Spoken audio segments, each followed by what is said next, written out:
ಹಾಂ, ಹರಿಕಥಾಮೃತ ಸಾರ ಗುರುಗಳ ಕರುಣದಿಂದ ಪನಿತು ಪೇಳುವೆ ಪರಮ ಭಗವದ್ಭಕ್ತರಿದನಾದರದಿ ಕೇಳುವುದು. ಕಡು ಕರುಣೆ ನೀನೆಂದರಿದು ಹೇರುಡಲ ನಮಿಸುವೆ ನಿನ್ನಡಿಗೆ, ಬೆಂಬಿಡದೆ ಪಾಲಿಸು ಪರಮ ಕರುಣಾಸೆಂದು ಎಂದೆಂದು. ನಡು ನಡುವೆ ಬರುತ್ತಿಪ್ಪ ವಿಘ್ನವ ತಡೆದು ಭಗವನ್ನಾಮ ಕೀರ್ತನೆ, ನುಡಿದು ನುಡಿಸೆನ್ನಿಂದ ಪ್ರತಿ ದಿವಸದಲ್ಲಿ ಮರೆಯದಲೇ. ಇವತ್ತು ರಾಮನವಮಿ.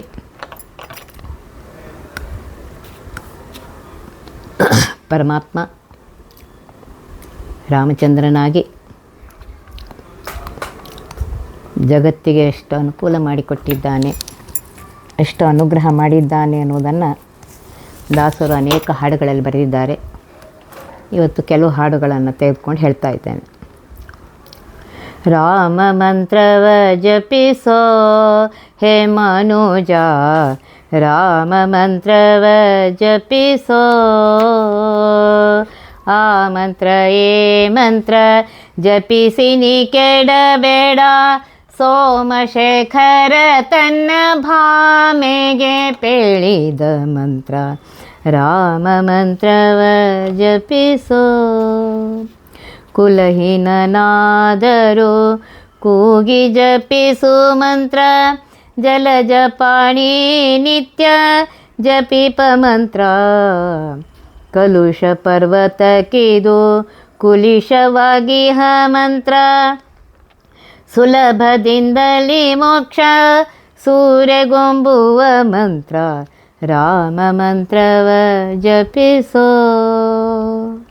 ಸ್ನಾನ ಮೌನಗಳಿಗೆ ಸಾಧನದ ಮಂತ್ರ, ಜ್ಞಾನಿಗಳು ಮನದಿ ಧ್ಯಾನಿಪ ಮಂತ್ರ. ಹೀನ ಗುಣಗಳ ಹಿಂಗಿಸುವ ಮಂತ್ರ, ಏನೆಂಬೆ ವಿಭೀಷಣಗೆ ಪಟ್ಟಗಟ್ಟಿದ ಮಂತ್ರ. ರಾಮ ಮಂತ್ರವ ಜಪಿಸೋ ಹೇ ಮನುಜ. ಸಕಲ ವೇದಂಗಳಿಗೆ ಸಾರವೆನಿಪ ಮಂತ್ರ, ಮುಕುತಿ ಮಾರ್ಗಕ್ಕೆ ಇದೆ ಮೂಲ ಮಂತ್ರ. ಭಕುತಿ ರಸಕ್ಕೆ ಬಟ್ಟೆ ಒಮ್ಮೆ ತೋರುವ ಮಂತ್ರ, ಸುಖನಿಧಿ ಪುರಂದರ ವಿಠಲನ ಮಹಾಮಂತ್ರ. ರಾಮ ಮಂತ್ರವ ಜಪಿಸೋ ಹೇ ಮನುಜ, ರಾಮ ಮಂತ್ರವ ಜಪಿಸೋ. ಈ ಮೂರು ನುಡಿ ಪದ್ಯದಲ್ಲಿ ಪುರಂದಾಸರು ಹೇಳ್ತಾರೆ, ರಾಮ ಮಂತ್ರವನ್ನು ಯಾವಾಗಲೂ ಜಪಿಸ್ತಾ ಇರು. ಆ ಮಂತ್ರ ಈ ಮಂತ್ರ ಅಂತ ಹೇಳಿ ಯಾವ್ಯಾವುದೋ ಮಂತ್ರಗಳ ಜಪ ಮಾಡಬೇಡ, ಶ್ರೀರಾಮಚಂದ್ರನ ಮಂತ್ರವನ್ನೇ ಜಪ ಮಾಡು.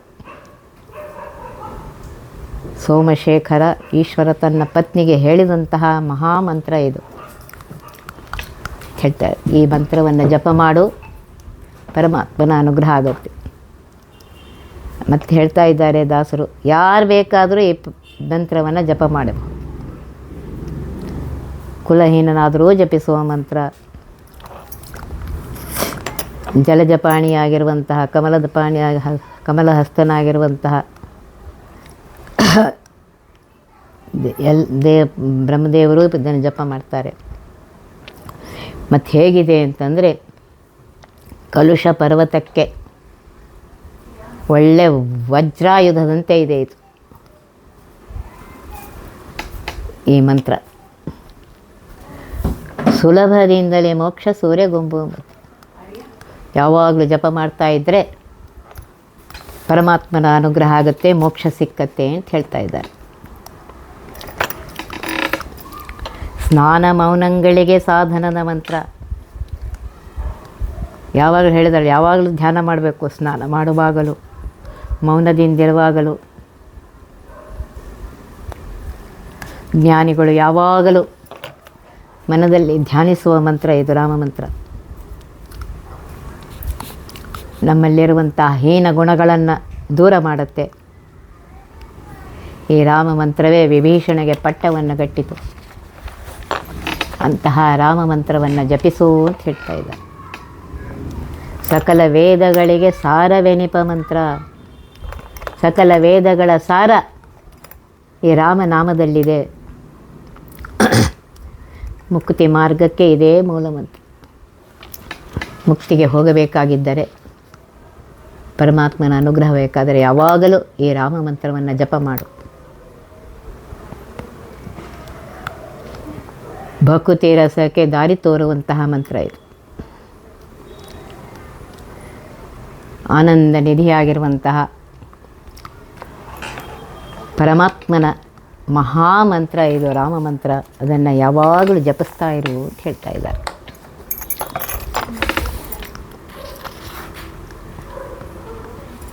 ಇನ್ನೊಂದು ಪದ್ಯದಲ್ಲಿ ಹೇಳ್ತಾ ಇದ್ದಾರೆ, ರಾಮನಾಮ ಪಾಯಸಕ್ಕೆ ಕೃಷ್ಣನಾಮ ಸಕ್ಕರೆ, ವಿಠ್ಠಲ ನಾಮ ತುಪ್ಪವ ಬೆರೆಸಿ ಬಾಯಿ ಚಪ್ಪರಿಸಿರೋ.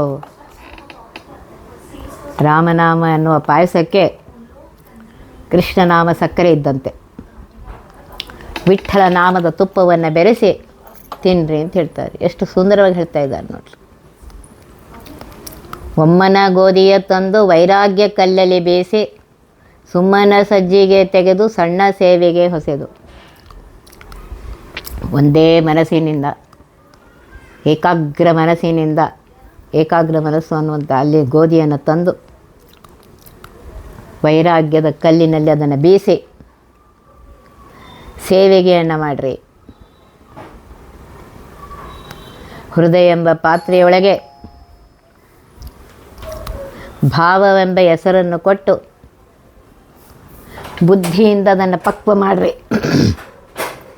ಆಮೇಲೆ ಹರಿವಾಣದೊಳಗೆ ಹಾಕ್ಕೊಂಡು ತಿನ್ನಿರಿ ಅಂತ ಹೇಳ್ತಾರೆ. ನೋಡಿ ಎಷ್ಟು ಸುಂದರವಾಗಿದೆ. ಆನಂದ ಆನಂದವೆಂಬ ತೇಗು ಬಂದ ಪರಿಯಲ್ಲಿ ಆನಂದ ಮೂರ್ತಿ ನಮ್ಮ ಪುರಂದರ ವಿಠ್ಠಲನಲ್ಲಿ ಆನಂದ ಮೂರ್ತಿಯಾಗಿರುವಂತಹ, ಸರ್ವೋತ್ತಮನಾಗಿರುವಂತಹ, ಸರ್ವೋತ್ಕೃಷ್ಟನಾಗಿರುವಂತಹ, ಸರ್ವಸ್ವಾಮಿಯಾಗಿರುವಂತಹ ಆ ಪುರಂದರ ವಿಠ್ಠಲನನ್ನು ಯಾವಾಗಲೂ ನೆನೆಸ್ತಾ ಇರ್ರಿ ಅಂತ ಹೇಳ್ತಾ ಇದ್ದಾರೆ.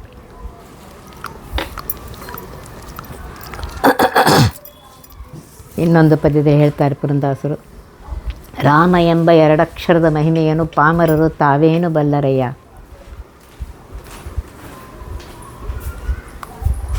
ರಾಮ ಅಂತ ಎರಡೇ ಅಕ್ಷರದ, ಒತ್ತಕ್ಷರ ಇಲ್ಲ, ಏನಿಲ್ಲ, ಎರಡೇ ಅಕ್ಷರ ಇದೆ. ಅದರ ಮಹಿಮೆ ಸಾಮಾನ್ಯರಿಗೆ ಗೊತ್ತಾಗೋದಿಲ್ಲ, ಪರಮಾತ್ಮನ ಭಕ್ತರಿಗೆ ಗೊತ್ತಾಗುತ್ತದೆ.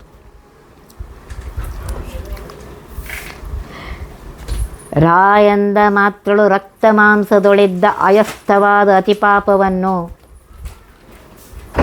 ರಾ ಅಂದ ಮಾತ್ರಕ್ಕೆ ನಮ್ಮ ರಕ್ತ ಮಾಂಸದಲ್ಲಿ ತುಂಬಿಕೊಂಡಿರುವಂತಹ ಎಲ್ಲ ಪಾಪವನ್ನು ಮಾಯ ಮಾಡಿ ಮಹಾರಾಯ ಪರಮಾತ್ಮ ಮುಕ್ತಿಯನ್ನು ಕೊಡ್ತಾನೆ. ಇದು ವಾಲ್ಮೀಕಿ ಋಷಿಗಳಿಗೆ ಗೊತ್ತು, ಅದರ ಮಹಿಮೆ. ರಾಮ ಎಂಬ ಎರಡಕ್ಷರದ ಮಹಿಮೆ ವಾಲ್ಮೀಕಿ ಋಷಿಗಳಿಗೆ ಗೊತ್ತು ಅಂತ ಹೇಳ್ತಾ ಇದ್ದಾರೆ. ಮಾ ಎಂದೆನ್ನಲು ಹೊರಬಿದ್ದ ಪಾಪಗಳು ಒತ್ತಿ ಒಳಗೆ ಹೋಗದಂತೆ ಕವಾಟವಾಗಿ ಚಿತ್ತ ಕಾಯಗಳ ಪವಿತ್ರ ಮಾಡುವ ಪರಿಯ ಭಕ್ತವರ ಹನುಮಂತನೊಬ್ಬ ತಾವಲ್ಲ. ರಾ ಎಂದ ಮಾತ್ರಕ್ಕೆ ಎಲ್ಲ ಪಾಪಗಳು ಹೊರಗೋದು. ಆ ಹೊರಗೆ ಬಿದ್ದಂತಹ ಪಾಪಗಳು ಮತ್ತೆ ಒಳಗೆ ಹೋಗದಂತೆ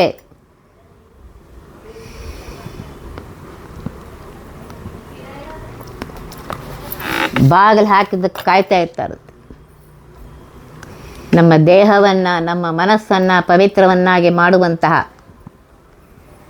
ಈ ರಾಮನಾಮದ ಮಹಿಮೆ ಭಕ್ತ ಶ್ರೇಷ್ಠರಾಗಿರುವಂತಹ ಹನುಮಂತನಿಗೆ ಗೊತ್ತಿದೆ.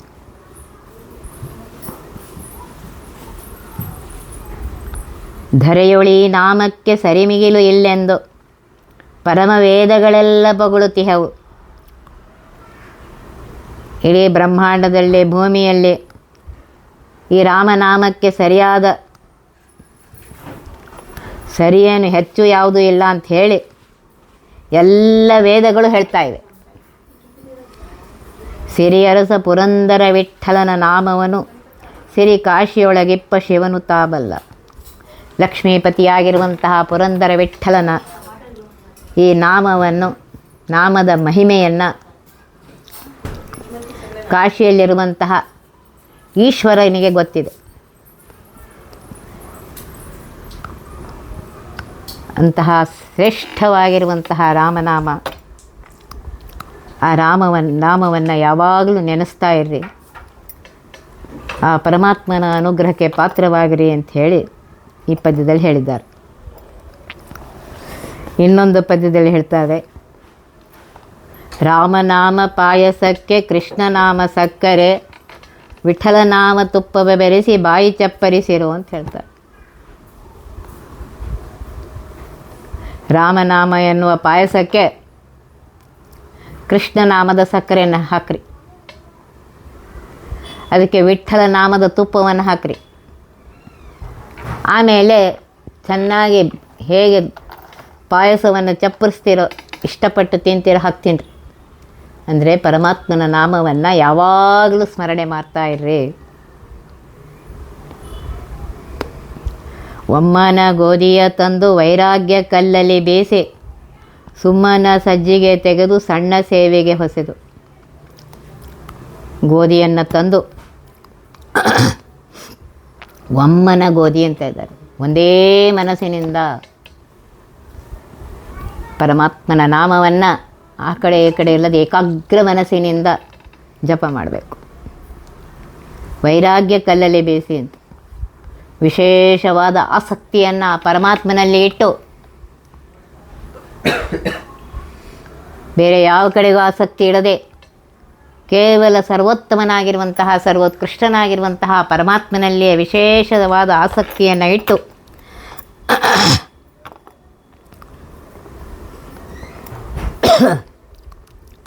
ಆ ಗೋಧಿಯನ್ನು ಬೇಯಿಸ್ರಿ ಅಂತ ಹೇಳ್ತಾರೆ.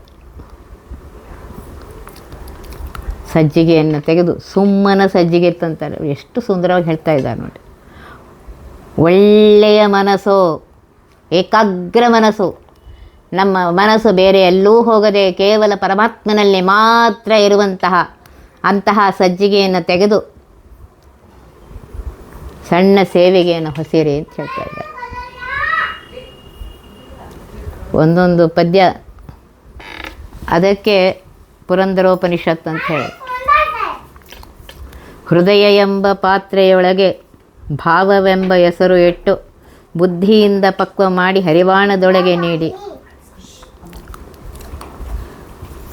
ನೋಡ್ರಿ, ಹೃದಯ ಅನ್ನುವಂತಹ ಪಾತ್ರೆಯಲ್ಲಿ ಈ ರಾಮನಾಮ ಯಾವಾಗಲೂ ಇರಬೇಕು. ಹೃದಯದಲ್ಲಿ ಬೇರೆ ಏನೂ ಇರಬಾರ್ದು. ಭಾವವೆಂಬ ಹೆಸರು ಕೊಟ್ಟು ನಮ್ಮ ಮನಸ್ಸು ಪೂರ್ತಿಯಾಗಿ ಆ ಶ್ರೀರಾಮಚಂದ್ರನಲ್ಲಿಯೇ ಇರಬೇಕು. ಬುದ್ಧಿಯಿಂದ ಪಕ್ಕು ಮಾಡಿ, ನೀನೇ ಸರ್ವೋತ್ತಮ, ಸರ್ವೋತ್ಕೃಷ್ಟ, ಸರ್ವಸ್ವಾಮಿ, ಮಮಸ್ವಾಮಿ ಅಂತ ಹೇಳಿ ಬುದ್ಧಿಯಿಂದ ಪಕ್ವವನ್ನು ಮಾಡಿ ಹರಿವಾಣದೊಳಗೆ ನೀಡಿ ಅಂತ ಹೇಳ್ತಾ ಇದ್ದಾರೆ. ಆನಂದ ಆನಂದವೆಂಬ ತೇಗು ಬಂದ ಪರಿಯಲ್ಲಿ ಆನಂದ ಮೂರ್ತಿ ನಮ್ಮ ಪುರಂದರ ವಿಠ್ಠಲನ ನೆನೆಯಿರು ಅಂತ ಹೇಳ್ತಾರೆ. ಆ ಪರಮಾತ್ಮನ ನಾಮವನ್ನು ನೆನೆಸುತ್ತಾ ಇರಬೇಕಾದ್ರೆ ಆನಂದವಾಗಿರಬೇಕು. ಯಾವಾಗ ಆನಂದ ಆಗುತ್ತೆ? ಆ ರಾಮನಾಮವನ್ನು ನೆನೆಸುವಾಗ ಆ ರಾಮ ತನ್ನ ಸೀತೆಯೊಡನೆ ನಮ್ಮ ಎದುರಿಗೆ ಬಂದು ಕೂತಿರಬೇಕು. ಆ ಚಿತ್ರವನ್ನು ಕಣ್ಮುಂದಿಟ್ಕೋಬೇಕು. ಆವಾಗ ಆನಂದ ಆಗುತ್ತೆ. ಆನಂದ ಮೂರ್ತಿಯಾಗಿರುವಂತಹ ನಮ್ಮ ಪುರಂದರ ವಿಠ್ಠಲನ ನೆನೆಸಿರಿ ಅಂತ ಹೇಳ್ತಾ ಇದ್ದಾರೆ. ಆದ್ದರಿಂದ ಪರಮಾತ್ಮನ ನಾಮವನ್ನು ನೆನೆಸುವಾಗ ಈ ಭಾವನೆ ಇರಬೇಕು. ಏಕಾಗ್ರ ಮನಸ್ಸಿನಿಂದ ಸರ್ವೋತ್ತಮನಾಗಿರುವಂತಹ, ಸರ್ವೋತ್ಕೃಷ್ಟನಾಗಿರುವಂತಹ, ಸರ್ವಸ್ವಾಮಿಯಾಗಿರುವಂತಹ, ಲಕ್ಷ್ಮೀಪತಿಯಾಗಿರುವಂತಹ ಪರಮಾತ್ಮನನ್ನು ಏಕಾಗ್ರ ಮನಸ್ಸಿನಿಂದ ನೆನೆಸ್ತಾ ಇರಬೇಕು. ಇನ್ನೊಂದು ಪದ್ಯದಲ್ಲಿ ಹೇಳ್ತಾರೆ, ರಾಮ ಎಂಬ ಎರಡಕ್ಷರದ ಮಹಿಮೆಯನ್ನು ಪಾಮರರು ತಾವೇನು ಬಲ್ಲರಯ್ಯ. ರಾಮ ಅಂತ ಎರಡಕ್ಷರದ ಮಹಿಮೆ ಸಾಮಾನ್ಯ ಜನರಿಗೆ, ದಡ್ಡರಿಗೆ ಏನು ಗೊತ್ತಾಗುತ್ತೆ? ಆ ಮಹಿಮೆ ಎಷ್ಟಿದೆ, ಆ ರಾಮನಾಮದಲ್ಲಿ ಎಷ್ಟು ಮಹಿಮೆ ಇದೆ ಅಂತ ಹೇಳಿ. ರಾಯಂದ ಮಾತ್ರಳು ರಕ್ತ ಮಾಂಸದೊಳೆದ್ದ ಆಯಸ್ತವಾದ ಅತಿಪಾಪವನ್ನು ಮಾಯವನು ಮಾಡಿ ಮಹಾರಾಯ ಮುಕ್ತಿಯ ಕೊಡುವ ದಾಯವನು ವಾಲ್ಮೀಕಿ ಮುನಿರಾಯ ಬಲ್ಲ. ಇಲ್ಲಿ ಹೇಳ್ತಾ ಇದ್ದಾರೆ, ರಾಯಂದ ಮಾತ್ರದಲ್ಲಿ, ರಾಮದಲ್ಲಿ ರಾ ಅಂದ ಮಾತ್ರದಲ್ಲಿ ನಮ್ಮ ರಕ್ತ ಮಾಂಸದಲ್ಲಿ ತುಂಬಿಕೊಂಡಿರುವಂತಹ ಪಾಪವನ್ನೆಲ್ಲ, ಅತಿಪಾಪ ಅಂತ ಇದ್ದಾರೆ. ಪ್ರತಿ ಕ್ಷಣಕ್ಕೆ ನಾವು ಅತಿಪಾಪವನ್ನು ಮಾಡಿರ್ತೇವೆ. ಆ ಎಲ್ಲ ಪಾಪವನ್ನು ರಾ ಅಂದ ಮಾತ್ರದಲ್ಲಿ ತೆಗೆದುಹಾಕಿ ಮಾಯ ಮಾಡ್ತದಂತೆ. ಅಷ್ಟೇ ಅಲ್ಲ, ಮಹಾರಾಯ ಸರ್ವೋತ್ತಮನಾಗಿರುವಂತಹ ಸರ್ವೋತ್ಕೃಷ್ಟನಾಗಿರುವಂತಹ ಪರಮಾತ್ಮ ಮುಕ್ತಿಯನ್ನು ಕೊಡ್ತಾನೆ. ಇದು ವಾಲ್ಮೀಕಿ ಋಷಿಗಳಿಗೆ ಗೊತ್ತು. ರಾಮಾಯಣವನ್ನು ಬರೆದಿರುವಂತಹ ವಾಲ್ಮೀಕಿ ಋಷಿಗಳಿಗೆ ಗೊತ್ತಿದ್ದು ಆ ರಾಮ ಎಂಬ ಎರಡಕ್ಷರದ ಮಹಿಮೆ. ಮತ್ತೆ ಮ ಎಂದೆನಲು ಹೊರಬಿದ್ದ ಪಾಪಗಳು ಒತ್ತಿ ಒಳಪೋಗದಂತೆ ಕವಾಟವಾಗಿ ಚಿತ್ತಕಾಯಗಳ ಪವಿತ್ರ ಮಾಡುವ ಪರಿಯ ಭಕ್ತವರ ಹನುಮಂತನೊಬ್ಬ ತಾಬಲ್ಲ. ರಾ ಅಂದ ಮಾತ್ರಕ್ಕೆ ಹಿಂದೆ ನೋಡಿ ಹೇಳಿದ್ರೆ ಎಲ್ಲ ಪಾಪಗಳು ತುಂಬಿಕೊಂಡಿರುವಂತಹ ರಕ್ತ ಮಾಂಸದಲ್ಲಿ ತುಂಬಿಕೊಂಡಿರುವಂಥ ಪಾಪಗಳನ್ನೆಲ್ಲ ಮಾಯ ಮಾಡಿಬಿಡ್ತಾನೆ. ಇನ್ನು ಹೊರಗೆ ಬಿದ್ದ ಪಾಪಗಳು ಮತ್ತೆ ಒಳಗೆ ಹೋಗದಂತೆ ಕವಾಟವಾಗಿ ಒಳ್ಳೆ ಬಾಗಿಲು ಹಾಕ್ಬಿಡ್ತಾನೆ. ಮತ್ತಿನ್ನೆಲ್ಲೂ ಒಳಗೆ ಹೋಗಂಗಿಲ್ಲ. ಚಿತ್ತಕಾಯಗಳ ಪವಿತ್ರ ಮಾಡಿ ನೋಡ್ರಿ, ರಾಮಾಂದಾಕ್ಷಣ ನಮ್ಮ ಮನಸ್ಸು ದೇಹ ಎಲ್ಲ ಪವಿತ್ರ ಮಾಡ್ತಾನಂತೆ. ಇದನ್ನು ಭಕ್ತ ಶ್ರೇಷ್ಠರಾಗಿರುವಂತಹ ಹನುಮಂತ ದೇವರಿಗೆ ಗೊತ್ತು.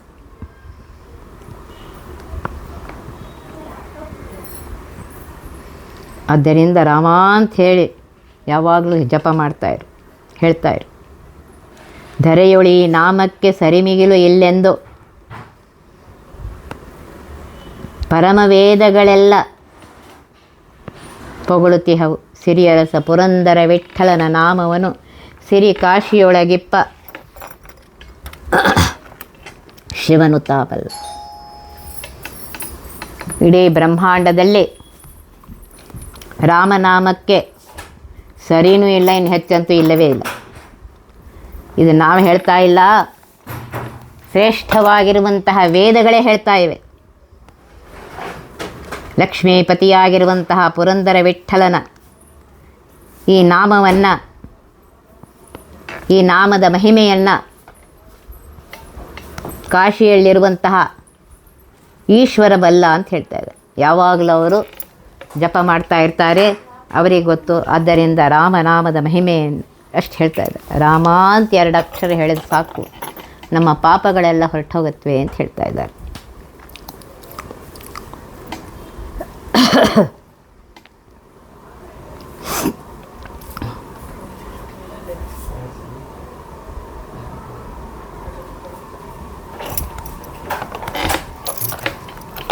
ಬಂಕೆ ಅಂತಾರೆ, ಅಲ್ಲೂ ರಾಮ ಎಲ್ಲೆಲ್ಲಿ ನೋಡಿದರಲ್ಲಿ ರಾಮರೂಪ.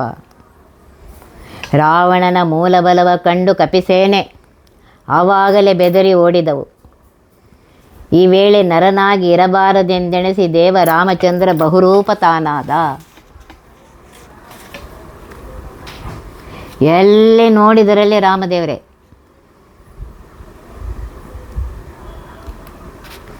ಆ ರಾವಣನ ಮಹಾಬಲವನ್ನು ಕಂಡು ಕಪಿಸೇನೆಗಳೆಲ್ಲ ಓಡಿ ಹೋಗುತ್ತಂತೆ. ಆಗ ಪರಮಾತ್ಮ ರಾಮಚಂದ್ರ ಮನುಷ್ಯನಾಗಿರಬಾರ್ದು ಅಂಥೇಳಿ ದೇವಶ್ರೇಷ್ಠನಾಗಿರುವಂತಹ ರಾಮಚಂದ್ರ ಬಹುರೂಪ ತೆಗೆದುಕೊಳ್ತಾನಂತೆ. ಆಗ ಅವನಿಗೆ ಅಲ್ಲಿ ನೋಡಿದ್ರೆ ಅಲ್ಲಿಯೂ ರಾಮ ಕಾಣಿಸ್ತಾ ಇದ್ದಾನೆ, ಇಲ್ಲಿ ನೋಡಿದ್ರೆ ಇಲ್ಲೂ ಕಾಣಿಸ್ತಾ ಇದ್ದಾನೆ. ಎಲ್ಲ ಕಡೆಗೆ ರಾಮನೇ. ಭೂಮಿಯಲ್ಲಿರುವಂತಹ ದುರುಳ ಜನರೆಲ್ಲ ತಾವೇ ಹೊಡೆದಾಡ್ಕೊಂಡು ಹೊರಟೋದ್ರಂತೆ. ಆಗ ಹನುಮಂತ ಇತ್ಯಾದಿ ಸಾಧು ಜನರು ಅಪ್ಪಿಕೊಂಡು ಒಬ್ರಿಗೊಬ್ಬರು ಅಪ್ಪಿಕೊಂಡು ಕುಣಿದಾಡ್ತಾರಂತೆ, ಸಂತೋಷದಿಂದ ಕುಣಿದಾರಂತೆ. ಕೊನೆಗೆ ಪುರಂದರ ವಿಠ್ಠಲರಾಯ ಪರಮಾತ್ಮ ರಾಮಚಂದ್ರ ಅನಂತ ರೂಪಗಳನ್ನ ತೆಗೆದುಕೊಂಡಿದ್ದಲ್ಲ, ಒಬ್ಬನೇ ಆಗಿ ನಿಂತ್ಕೊತಾನೆ. ನೋಡ್ರಿ ಎಷ್ಟಿದೆ ಒಂದು ಮಹಿಮೆ. ಆದ್ದರಿಂದ ಇಲ್ಲಿ ಹೇಳ್ತಾ ಇದ್ದಾರೆ, ಯಾವಾಗಲೂ ರಾಮನಾಮವನ್ನು ಜಪಿಸ್ತಾ ಇರು. 2 ಮಿನಿಟ್. ರಾಮ ರಾಮ ರಾಮ ಸೀತಾ ರಾಮಾಯಣ್ಣಿರೋ, ಅಮರಪತಿಯ ದಿವ್ಯ ನಾಮ ಅಂದಿಗೊದಗಿ ಬಾರದೋ. ಯಾವಾಗಲೂ ರಾಮ ರಾಮ ಸೀತಾಪತೆ ರಾಮ ಅಂತ ಹೇಳ್ತಾ ಇರು.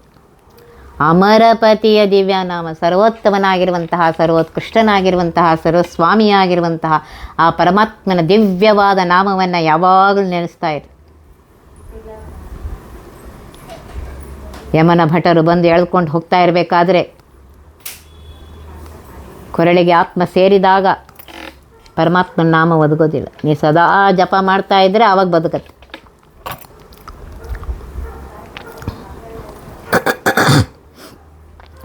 ಇಲ್ಲಿ ಹೇಳ್ತಾ ಇದ್ದಾರೆ, ಇಂದ್ರಿಯಗಳೆಲ್ಲ ಸೇರಿ ದೇಹವನ್ನು ಮುಸ್ಕುತ್ತಾ ಇರಬೇಕಾದ್ರೆ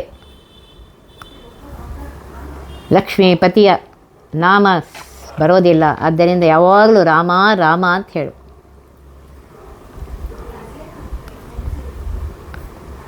ಎಷ್ಟು ಸುಂದರವಾಗಿ ಹೇಳ್ತಾರೆ, ಶ್ವಾಸಖಾಸವೆರಡು ಕಂಠ ದೇಶದಲ್ಲಿ ಸೇರಿದಾಗ ವಾಸುದೇವನೆಂಬ ನಾಮ ಆ ಸಮಯಕ್ಕೊದಗದು. ಜೀವ ಹೋಗುವಾಗ ಶ್ವಾಸ ಕಂಠದಲ್ಲಿ ಸಿಕ್ಕಿ ಹಾಕ್ಕೊಂಡಾಗ ಆ ಪರಮಾತ್ಮನ ನಾಮ ಸಿಗೋದಿಲ್ಲ. ಆದ್ದರಿಂದ ಯಾವಾಗಲೂ ಪರಮಾತ್ಮನ ನಾಮವನ್ನು ಸ್ಮರಣೆ ಮಾಡ್ತಾ ಇರು.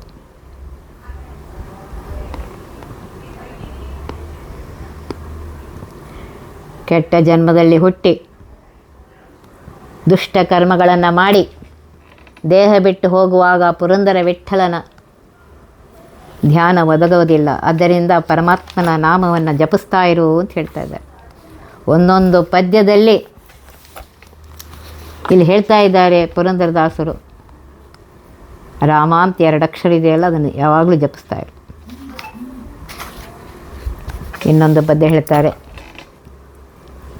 ರಾಮ ಮಂತ್ರವ ಜಪಿಸೋ ಹೇ ಮನುಜ, ರಾಮ ಮಂತ್ರವ ಜಪಿಸೋ, ಆ ಮಂತ್ರ ಏ ಮಂತ್ರ ಜಪಿಸಿನಿ ಕೆಡಬೇಡ, ಸೋಮಶೇಖರ ತನ್ನ ಭಾಮೆಗೆ ಪೇಳಿದ ಮಂತ್ರ, ರಾಮ ಮಂತ್ರವ ಜಪಿಸೋ. ಎಷ್ಟು ಸುಂದರವಾಗಿ ಹೇಳ್ತಾರೆ. ಏ ಮನುಷ್ಯ ಜನ್ಮ ಬಂದಿದೆ, ಮಾನವ ಜನ್ಮ ಬಂದಿದೆ. 84 ಲಕ್ಷ ಯೋನಿ ದಾಟಿದ ಮೇಲೆ ಮಾನವ ಜನ್ಮ ಬರುತ್ತೆ. ಆ ಜನ್ಮವನ್ನು ಹಾಳು ಮಾಡ್ಕೋಬೇಡ. ನರ ಜನ್ಮ ಬಂದಾಗ, ನಾಲಿಗೆ ಇರುವಾಗ ಆ ರಾಮನನ್ನು ನೆನೆಸು, ಅವನ ಜಪವನ್ನು ಮಾಡು. ಆ ಮಂತ್ರ ಈ ಮಂತ್ರ ಅಂತ ಹೇಳಿ ಜಪಿಸಿ ಕೆಡಬೇಡ. ಈಶ್ವರ ತನ್ನ ಪತ್ನಿಗೆ ಹೇಳಿದಂತಹ ರಾಮ ಮಂತ್ರವನ್ನೇ ಜಪ ಮಾಡ್ತಾ ಇರು ಯಾವಾಗಲೂ. ಮತ್ತು ಈ ರಾಮ ಮಂತ್ರ ಹೇಗಿದೆ ಅಂದರೆ, ಕುಲಹೀನನಾದರೂ ಕೂಗಿ ಜಪಿಸುವ ಮಂತ್ರ. ಯಾರು ಬೇಕಾದರೂ ರಾಮ ಮಂತ್ರವನ್ನು ಜಪ ಮಾಡ್ಬೋದು. ಕಮಲವನ್ನು ಹಿಡಿದುಕೊಂಡಂತಹ ಬ್ರಹ್ಮದೇವರು ಯಾವಾಗಲೂ ಈ ಜಪವನ್ನು ನಿತ್ಯದಲ್ಲಿ ಮಾಡ್ತಾ ಇರ್ತಾರೆ. ಕಲುಷ ಪರ್ವತಕ್ಕೆ ಇದು ಒಳ್ಳೆ ವಜ್ರಾಯುಧಂತೆ ಇದೆ ಅಂತ ಹೇಳ್ತಾ ಇದ್ದಾರೆ. ಸುಲಭದಿಂದ ನಿನಗೆ ಮೋಕ್ಷವನ್ನು ಕೊಡುವಂತಹ ಮಂತ್ರ, ಅಂತಹ ರಾಮ ಮಂತ್ರವನ್ನು ಯಾವಾಗಲೂ ಜಪಿಸು ಅಂತ ಹೇಳ್ತಾರೆ. ಸ್ನಾನ ಮೌನಗಳಿಗೆ ಸಾಧನದ ಮಂತ್ರ, ಜ್ಞಾನಿಗಳ ಮನದಿ ಧ್ಯಾನಿಪ ಮಂತ್ರ, ಹೀನ ಗುಣಗಳ ಹೆಂಗಿಸುವ ಮಂತ್ರ, ಏನೆಂಬೆ ವಿಭೀಷಣೆಗೆ ಪಟ್ಟಗಟ್ಟಿದ ಮಂತ್ರ ಅಂತ ಹೇಳ್ತಾರೆ. ಯಾವಾಗಲೂ ರಾಮ ಮಂತ್ರವನ್ನು ಜಪಿಸ್ತಾ ಇರು. ಸ್ನಾನ ಮಾಡುವಾಗಲೂ, ಮೌನದಿಂದ ಇರುವಾಗಲೂ, ಸಾಧನೆಗಳನ್ನು ಮಾಡುವಾಗಲೂ. ಜ್ಞಾನಿಗಳು ಯಾವಾಗಲೂ ಮನಸ್ಸಿನಲ್ಲಿ ಈ ರಾಮ ಮಂತ್ರವನ್ನು ಜಪ ಮಾಡ್ತಾ ಇರ್ತಾರೆ. ಈ ರಾಮ ಮಂತ್ರದಿಂದ ಹೀನ ಗುಣಗಳೆಲ್ಲ ಹೊಟ್ಟೋಗುತ್ತೆ. ಈ ರಾಮ ಮಂತ್ರದಿಂದ ಎಷ್ಟಿದೆ ಆ ಮಂತ್ರದಲ್ಲಿ ಅಂದರೆ ವಿಭೀಷಣಿಗೆ ಪಟ್ಟಗಟ್ಟಿದ ಮಂತ್ರ ಇದು. ಸಕಲ ವೇದಂಗಳಿಗೆ ಸಾರವೆನಿಪ ಮಂತ್ರ, ಮುಕುತಿ ಮಾರ್ಗಕ್ಕೆ ಇದೇ ಮೂಲ ಮಂತ್ರ, ಭಕುತಿ ರಸೆಗೆ ಬಟ್ಟೆ ಒಮ್ಮೆ ತೋರುವ ಮಂತ್ರ, ಸುಖನಿಧಿ ಪುರಂದರ ವಿಠ್ಠಲನ ಮಹಾಮಂತ್ರ ಅಂತ ಹೇಳ್ತಾ ಇದ್ದಾರೆ. ಸಕಲ ವೇದಗಳ ಸಾರ ಆ ರಾಮ ಮಂತ್ರದಲ್ಲಿದೆಯಂತೆ. ಭಕ್ತಿಯಿಂದ ಹೇಳು. ಮುಕ್ತಿಯ ಮಾರ್ಗಕ್ಕೆ ಇದೇ ಮೂಲವಾದ ಮಂತ್ರ. ಯಾವಾಗಲೂ ರಾಮ ಮಂತ್ರವನ್ನು ಜಪ ಮಾಡ್ತಾ ಇರು.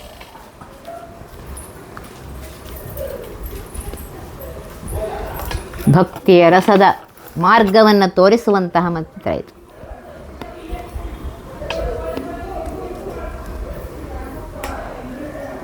ಆನಂದ ನಿಧಿಯಾಗಿರುವಂತಹ ಆ ಪುರಂದರ ವಿಠ್ಠಲನ ಮಹಾಮಂತ್ರ ಅಂತ ಹೇಳ್ತಾ ಇದ್ದಾರೆ. ಅಂತಹ ಮಹಾಮಂತ್ರವನ್ನು ಜಪಿಸ್ತಾ ಇರಪ್ಪ, ಆ ಪರಮಾತ್ಮನ ಅನುಗ್ರಹ ಆಗತ್ತೆ.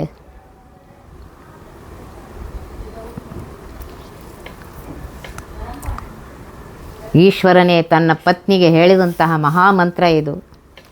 ಯಾರು ಬೇಕಾದರೂ ಈ ಮಂತ್ರವನ್ನು ಧ್ಯಾನ ಮಾಡಬಹುದು. ಆದ್ದರಿಂದ ಹೇಳ್ತಾ ಇದ್ದಾರೆ, ಯಾವಾಗಲೂ ಆ ರಾಮ ಮಂತ್ರವನ್ನು ಜಪ ಮಾಡ್ತಾ ಇರು. ಕೂತಾಗ, ನಿಂತಾಗ, ಎದ್ದಾಗ, ಮಲಗಿದಾಗ, ಪ್ರತಿಯೊಂದು ಕ್ಷಣದಲ್ಲಿ ಪರಮಾತ್ಮನ ಆ ನಾಮವನ್ನು ಜಪ ಮಾಡ್ತಾ ಇರು.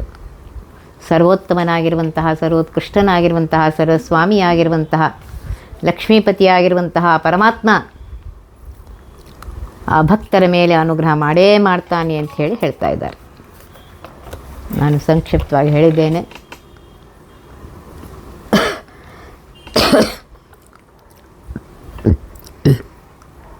ಆದ್ದರಿಂದ ರಾಮನ ಮಂತ್ರವನ್ನು, ಶ್ರೀರಾಮಚಂದ್ರನ ಮಂತ್ರವನ್ನು ಯಾವಾಗಲೂ ಜಪ ಮಾಡ್ತಾ ಇರು.